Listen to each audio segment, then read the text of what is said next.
Hello everyone, welcome to our channel Hustle Free English Cafe. This is your friend Jigan. I hope you guys are doing well. तो जैसे कि आपने अपने thumbnail में देखा होगा कि आज हम लोग पार्ट ऑफ स्पीच पढ़ने जा रहे हैं. जी हाँ, we will learn about part of speech today. So what are those part of speech and what is the part of speech, right? Part of speech क्या है? Part of speech just word जो हम लोग sentence में use करते हैं, जिसे हम क्लासीफाई कर सकते हैं 8 भागों में. Okay, what are those? Noun, pronoun, adjective, verb, adverb, preposition, conjunction, interjection, right? So today we will learn noun and pronoun in details. So आज हम लोग सीखेंगे नाउन एंड प्रोनाउंस डिटेल्स में. ठीक है, चलिए. What is noun? A word that is the name of a thing, an idea, a place or a person. That is called noun. Types of noun: proper noun, common noun, collective noun, abstract noun, materials noun. First हम लोग देखेंगे proper noun. Proper noun. A proper noun is a specific name for a particular person, place or things. Proper nouns are always capitalized in English, no matter where they fall in a sentence. तो proper noun क्या है?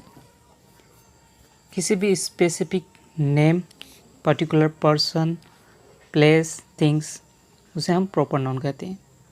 और proper noun हमेशा capitalize, जो पहला अक्षर होता है, जो पहला लेटर होता है वो कैपिटलाइज होता है. कहीं पे भी सेंटेंस के किसी भी बीच में भी उसको हम लोग कैपिटलाइज करते हैं, जो पहला लेटर होता है. एग्जाम्पल: अभी, Delhi, Himalaya, Ganga, Microsoft. These are a proper noun. Okay. Next, common noun, which is a noun that refers to a class of entities. Common noun जैसे एग्जाम्पल से जानेंगे: city, planet, person, boy, book. So these are the word the common noun. The common noun like city, और भी दूसरे city हो सकते हैं. Planet, और भी दूसरे प्लानेट हो सकते हैं. पर्सन, दूसरा पर्सन भी हो सकता है. Boy, books. These are the common noun. Okay. Next, collective noun, word that identify more than one person, a place or a thing. Example: crowd, army, family, nation. Collective noun ऐसे लोगों को identify करता है जो more than one person, more than one place और things, जो एक से ज़्यादा हो, जिसे हम कलेक्टिव नाउन कहते हैं. एग्जाम्पल हमने बताया आपको: crowd, army, family, nation. Okay. Next we will go abstract noun. Refer to intangible things like feelings, idea, concept and quality. Intangible things means जो चीज़ हम छू नहीं सकते, जिसे हम महसूस कर सकते हैं. Feelings, idea, concept and quality. These are intangible things. So ये आपका आ जाएगा एब्स्ट्रैक्ट नाउन में. Okay. Next will go materials noun that refer to a material और substance from which things are made. ये क्या हो गया? Material nouns. हम कह सकते हैं ये फिजिकली हम लोग टच कर पाएंगे. ठीक opposite to abstract noun. Okay. जैसे example: silver, gold, iron, cotton. ये सब मटेरियल्स नाउन के अंदर आता है. Okay. All right. Now we will see pronouns. What is pronouns? A pronouns is a word that replace a noun in a sentence. Pronouns are used to avoid repeating the same noun over and over again. Pronoun हम use करते हैं noun की जगह पे, ताकि हम बार बार noun के repeating से हम लोग बच सकते हैं. एग्जाम्पल देखते हैं: John is a bright student, he is studying class 5. So here is the pronouns he, जो हम जो नाउन है उसके रिप्लेस करके हमें ही का प्रयोग किया, जो प्रोनाउन है, correct. Types of pronouns. Personal pronouns. Personal pronouns are use as a substitute for a person name. They are two kind, subjective and objective pronouns. Okay, तो पर्सनल प्रोनाउन क्या है? किसी पर्सन के नेम के substitute के रूप में, और इसमें भी दो प्रकार के हैं, सब्जेक्टिव एंड ऑब्जेक्टिव। फर्स्ट हम देखते हैं सब्जेक्टिव। सब्जेक्टिव में क्या है? As a the subject of a sentence they are I, you, he, she, it, we, they. ये सब्जेक्ट के रूप में हम लोग यूज़ करते हैं सेंटेंस में। For example, they went to the store, I don't want to live. यहाँ पे दे और आई हम सब्जेक्टिव प्रोनाउंस कहते हैं। ओके, नेक्स्ट ऑब्जेक्टिव क्या होता है?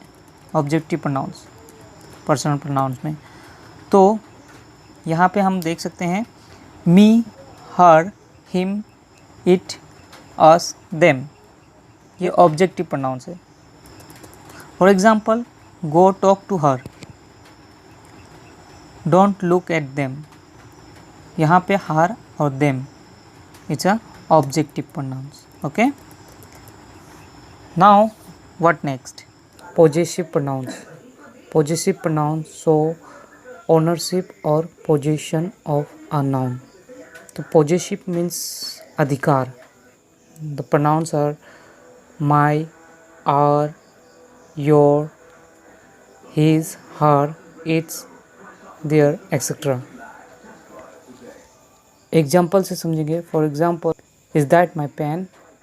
No, that's his pen. Next, indefinite pronouns. Indefinite pronouns don't point to particular noun. We use them when an object doesn't need to be specifically identified.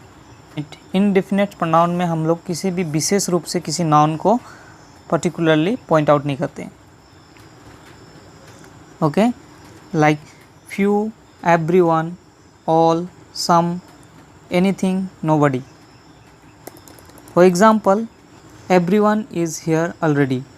I don't have any paper napkins. Can you bring some?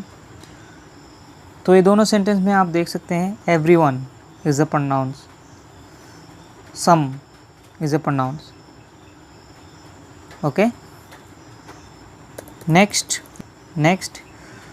relative pronouns. Relative pronouns क्या है? Relative pronouns are used to connect a clause or phrase to a noun or pronoun. We often see them when we need to add more information. Okay, relative pronoun क्या है? किसी भी close और phrase में हम लोग उसे use करते हैं कनेक्ट करने में।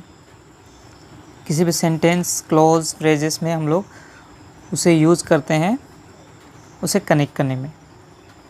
जैसे who, whom, which, whoever, whomever, whichever, that. Okay, for example, I don't know which pair of shoes you want. Take whichever ones you want.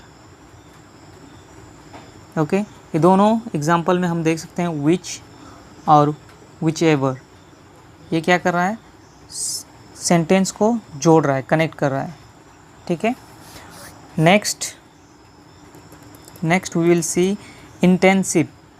Intensive pronouns emphasize or intensify noun and pronouns. Typically we find them right after the noun. They are intensifying, like myself, himself, herself, themself, itself, yourself, ourself. Example से समझते हैं। For example, I myself like to travel. She approved the marriage herself. Demonstrative. Next हम लोग देखेंगे demonstrative pronouns. Demonstrative pronouns take the place of a noun that's already been mentioned. They can be singular, plural. There are 5 of them. They include these, those, these, that, such.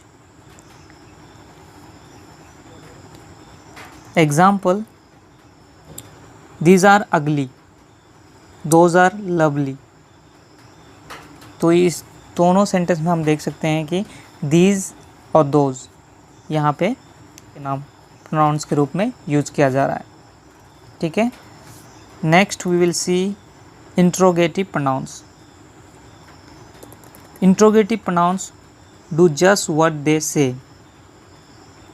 They work in a sentence that are posing a question. Interrogative sentence always start with WH question word. Okay, हमेशा WH question word से start होगा. Like who, whom, which, whoever, whomever, whichever, whatever. For example, who is going to arrive first? What are you bringing to the party? तो ये दोनों sentence में आप देख सकते हैं ये इंट्रोगेटिव सेंटेंस है जिसका स्टार्टिंग WH क्वेश्चन वर्ड से स्टार्ट होता है. Okay. Next reflexive pronouns. Reflexive pronouns are similar to intensive pronouns. Okay. Reflexive pronouns same like है इंटेंसिव प्रोनाउंस जैसा ही है. ठीक है. The difference between the two is that दोनों के बीच में इंटेंसिव प्रोनाउंस उतना महत्वपूर्ण नहीं है सेंटेंस के मीनिंग में. ओके. तो जैसे कि myself, yourself, himself, herself, itself, ourself, yourself, themself. For example, I told myself not to spend all my money on new shoes. We gave ourself plenty of extra time. तो इसमें ये दोनों sentence में हम देख सकते हैं myself is a pronouns, ourself is a pronouns. Okay. Alright. आशा करता हूँ ये वीडियो आपको पसंद आई होगी. अगर पसंद आई होगी तो please subscribe to our channel, like, share, comment और हाँ, don't forget to press the bell icon ताकि आप लोगों को हमारे आने वाली अपकमिंग जितने भी वीडियो हैं आपको सही समय पर मिलते रहेंगे. Till then, keep learning, keep growing, stay healthy.